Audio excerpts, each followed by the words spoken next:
it's not surprising that our government has problems with spending because we individuals seem to have problems with spending.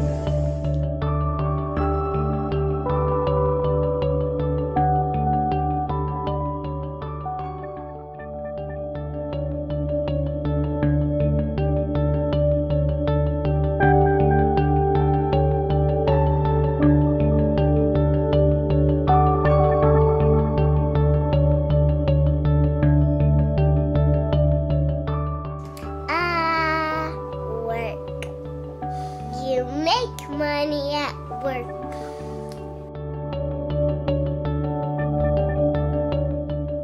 If you didn't get enough, just get just a little more. Yeah.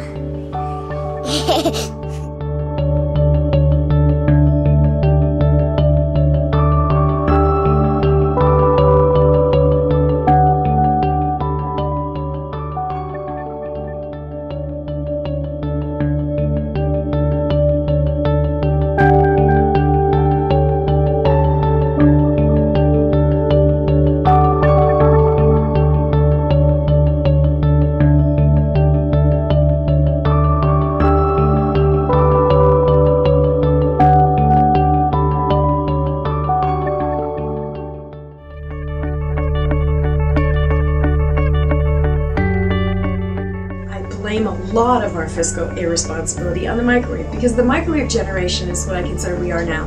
We want it now. We want it fast. I mean, when my kids can't wait 2 minutes for the popcorn to pop, we have a problem.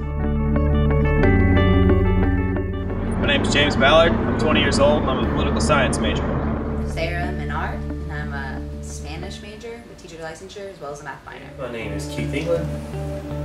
I'm a Georgia Tech, and I study mechanical engineering. My name is Sherry Swaggerty, and I used to be a student at Western Michigan University and Armstrong Atlantic State University. So my undergrad is in exercise science, and then I had a minor in business administration, and then my master's in sports medicine, emphasis strength conditioning.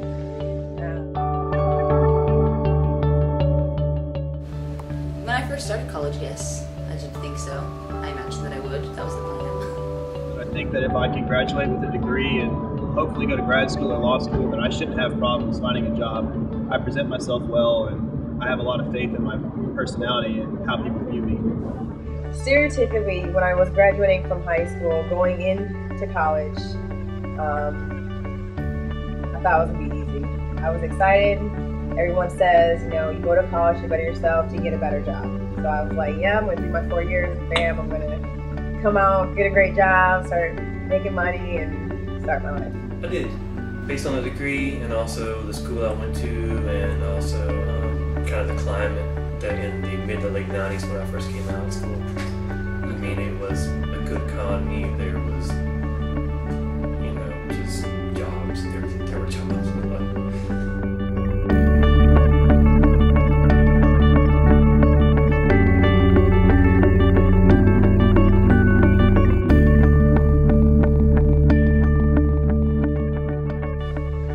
About 22 credit hours, and then I worked either a first shift or a third shift. And most times, my entire life, I've had 2 or 3 jobs.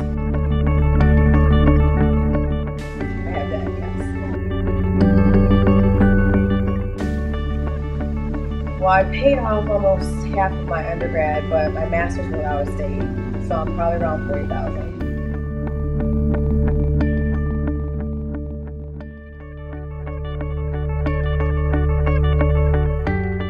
Personally, I need student loans. I couldn't attend a school without them. There's no way. There's no way I could have gotten by without taking out student loans.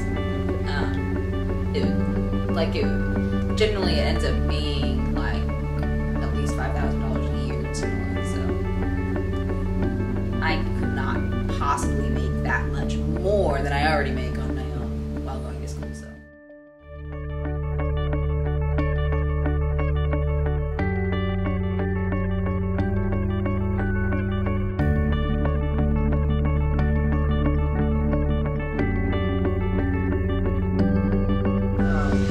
The other thing that hit me really hard as I got older was your credit. Like, you don't know how important your credit score is until you get out and you're trying to get a car, or you're thinking about your house or something like that, and they're like, oh, you can't because, you know, you let your student loans go, or something along the lines of that. That's what irritated me, and I wish I would have been more prepared and educated on it. As far as across the board, every student taking a course in personal finance, that's just not been the case in the state. There have been courses that touched on these topics, but oftentimes they were elective courses. You know, it's hard for teenagers to think that far ahead, but they're smart enough to and do the math. They don't think to look that far ahead. Like, you should not get loans unless you need loans. Like, work if you can, because later on you're really not going to want this huge stack of loans that you have to pay off, you know, and a lot of times it's going to take 15 years to pay them off. Who the heck wants to be paying for 15 years on a loan? Yeah, I think if you can keep your debt down under the $20,000 mark and you're going to be making a decent salary, then it's probably a good idea. Buy something, you need to pay it right then and there. Owing is bad. Point blank, owing is bad. College, one of the things that we try and do is to open up the world, and the world is bigger than you, or it's bigger than you. After this year's class, all the other graduating classes have to have a class focusing on personal finance, so 100% of the students will take that. This could be one of the more valuable, you know, obviously one of the more valuable courses lifelong for all students, whether you're going into college, I mean, you know, we've got some courses and some people will say, well, that's, you know, I'm not going to use that. I'm going to go in this route, but everybody's going to use this. The students could understand and learn that what happens in Washington matters. They could be informed voters. I'm thinking that the people that are at UT here, these are smart folks. These are people who are going to be tomorrow's leaders. They, above everybody, need to understand that tough decisions have to be made, and that you can't do everything.